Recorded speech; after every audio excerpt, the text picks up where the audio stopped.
The National Weather Service in Sterling, Virginia has issued a special marine warning for the Tapsco River, including Baltimore Harbor, Chesapeake Bay from Pools Island to Sandy Point, Maryland, Chesapeake Bay north of Pools Island, Maryland, until 12:15 a.m.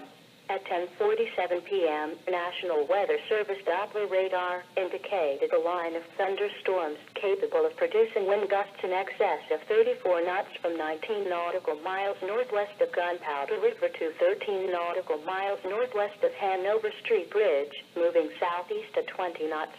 This line of thunderstorms will be near the Tapsco River, including Baltimore Harbor, Chesapeake Bay north of Pools Island, Maryland, Chesapeake Bay from Pools Island to Sandy Point, Maryland. Wind gusts of at least 34 knots, locally high waves and dangerous lightning can be expected. Boaters should seek safe harbor immediately until the storm passes. Report severe weather to the Coast Guard or nearest law enforcement agency. They will relay your report to the National Weather Service.